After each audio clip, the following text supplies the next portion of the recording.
Halo teman-teman petualang air dan para penggila mancing di seluruh Indonesia.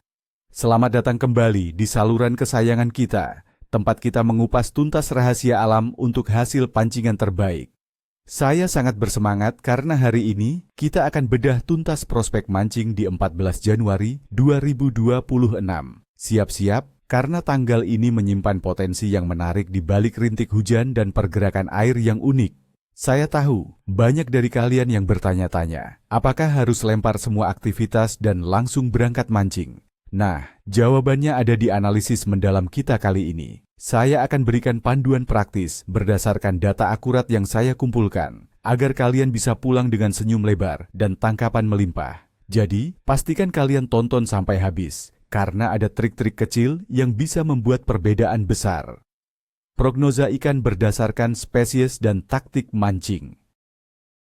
Untuk tanggal 14 Januari ini, dengan kondisi cuaca dan air yang kita miliki, ada beberapa jenis ikan yang layak menjadi target utama kalian. Mari kita fokus pada 3 spesies favorit yang punya potensi tinggi untuk strike. Pertama, ikan gabus. Di mana mencarinya? Teman-teman, saat musim hujan seperti Januari ini, ikan gabus cenderung sangat aktif di perairan dangkal. Cari mereka di saluran air yang agak berlumpur, parit-parit berumput, atau di pinggiran rawa-rawa dengan banyak vegetasi. Hujan lebat akan membawa banyak nutrisi baru dan juga mangsa kecil ke area-area ini, membuat gabus berpesta. Bagaimana memancingnya? Untuk gabus, teknik casting dengan umpan tiruan seperti Froggy Soft Lure atau minnow yang menyerupai ikan kecil sangat efektif. Pilih ukuran yang sesuai dengan target gabus di lokasi kalian.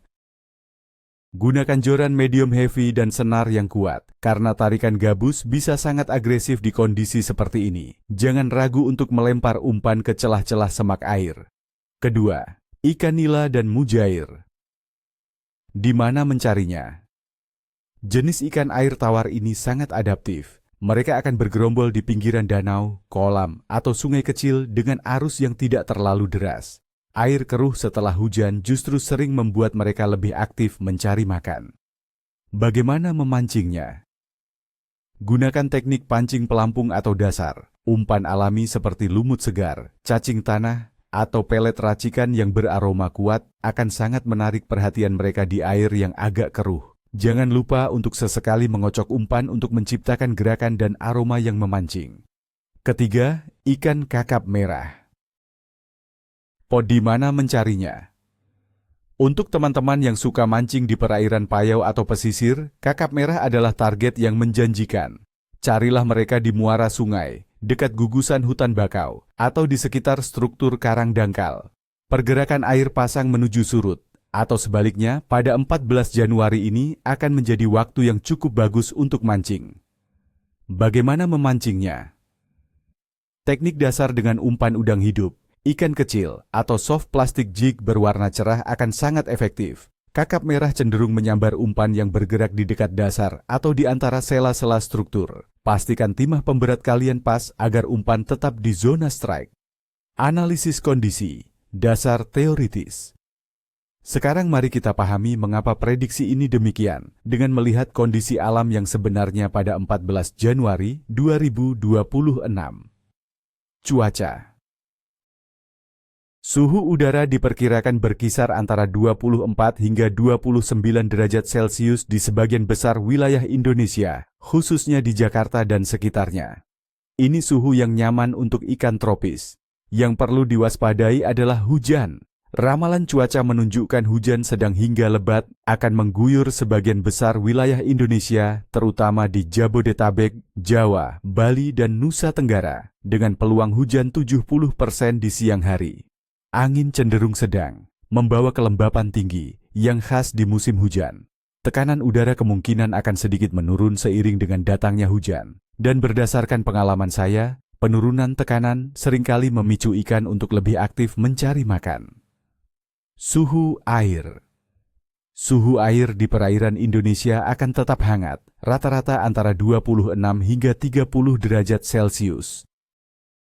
Air hangat ini, ditambah dengan curah hujan yang membawa nutrisi baru dan oksigen tambahan, akan merangsang aktivitas biota air dan membuat ikan lebih bersemangat mencari makan.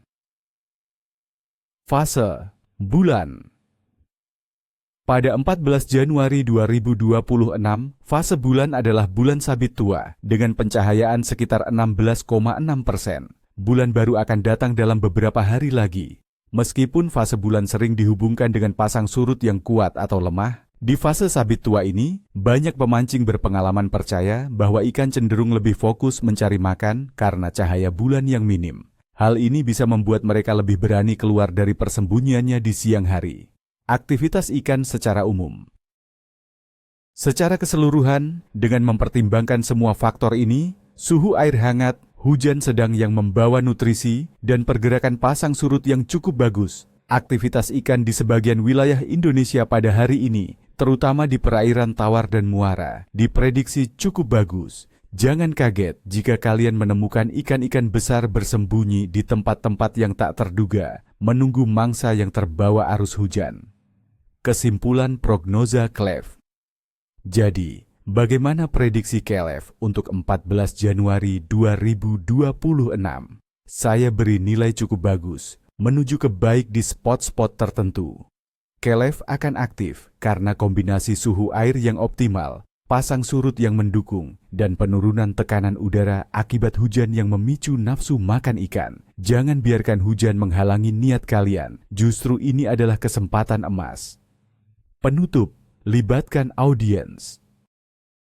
Baiklah, teman-teman, itulah prediksi lengkap untuk 14 Januari 2026. Semoga informasi ini bermanfaat dan menambah semangat kalian untuk turun ke air. Dari saya, si pemancing ulung, saya ucapkan, semoga sukses dan strike. Jangan lupa untuk menekan tombol suka, berlangganan, dan aktifkan lonceng notifikasi agar tidak ketinggalan video terbaru dari kita. Dan yang paling penting, saya ingin tahu, umpan apa yang paling jitu menurut kalian di musim hujan seperti ini? Atau, kalian punya rencana mancing di mana pada tanggal ini? Bagikan pengalaman kalian di kolom komentar di bawah ya. Sampai jumpa di episode berikutnya. Salam satu joran.